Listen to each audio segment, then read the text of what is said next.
Ceremonijoje dalyvauja Lietuvos Respublikos Seimo pirmininkas Viktoras Pranckietis, ministras pirmininkas Saulius Skvernelis, prezidentas Valdas Adamkus, pirmasis atkurtos nepriklausomos valstybės vadovas, aukščiausiosios tarybos atkuriamojo Seimo pirmininkas Vytautas Landsbergis, Lietuvos Respublikos vyriausybės ir Seimo nariai, Europos parlamento nariai, užsienio šalių diplomatinių misijų vadovai, Lietuvos kariuomenės vadovybė, užsienio šalių gynybos korpuso atstovai, Lietuvos laisvės gynėjai, kariuomenės kūrėjai, savanoriai, policijos veteranai ir kitos visuomeninės organizacijos, Vilniečiai ir miesto svečiai. Šventėje kartu su mumis mūsų sąjungininkų kariai, Belgijos ir Nyderlandų karalysčių bei Vokietijos Federacinės Respublikos karinių pajėgų atstovai iš NATO priešakinių pajėgų kovinės grupės ir dar 14 šalių karininkai, tarnaujantis NATO pajėgų integravimo padalinyje Lietuvoje. Džiugu sveikinti gausų Lietuvos šaulių būrį, kurie į šventę atėjo su Lietuvos istorinėmis vėliavomis.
Gerbėmieji, šiandien ypatinga diena. Ir kai matai, kad 3 Baltijos šalių vėliavos iškeltos taip aukštai, tai sukelia pasididžiavimo jausmą. Už mus visas 3 Baltijos sesės. Šiandien Vilniuje mes švenčiame savo vasario 16. Tai šventė, kuri mus vienyje ir pakylėja, ir valstybę, ir žmogų. Kiekvieną, kurį šį rytą prie namų ir širdyje iškėlėme trispalvę. Šią dieną ypač stipriai jaučiame pasididžiavimą už mūsų valstybės nueitą kelią, už visų juo ėjusių ir einančių tautiečių atkaklumą, pasiaukojimą, drąsą ir kūrybą. Ir meilę Lietuvai, nesunaikinta nei karų, nei tremčių, nei sovietinio lagerio, neparduota ir neišmainyta.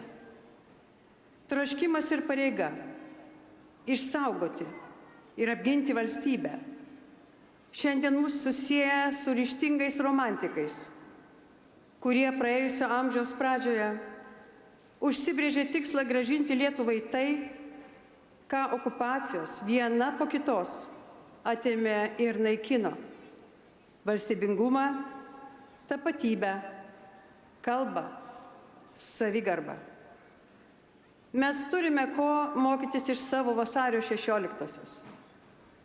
Ir anuomet ir dabar pasaulyje buvo brėžiamos naujos linijos. Tik tada Lietuva buvo lyg pavasario daigas, vėl prasikalęs per okupacijos ledą. O šių dienų Lietuva jau beveik 100-metis ąžuolas, kuriuo visi didžiuojamės. Mes turime iš ko pasisemti stiprybės, turime ką ginti ir ką išsaugoti. Todėl būkime tvirti, išdidūs ir nepalaužiami. Ir aišku linksmi, nes tai mūsų šventė ir jos niekas iš mūsų neatims, jeigu patys jos kam nors netiduosime. Tegul mūsų trispalvė bus matome visame pasaulyje, kur tik yra mūsų tautiečių ir Lietuvos draugų. Sveikinu visus su mūsų švente vasario 16.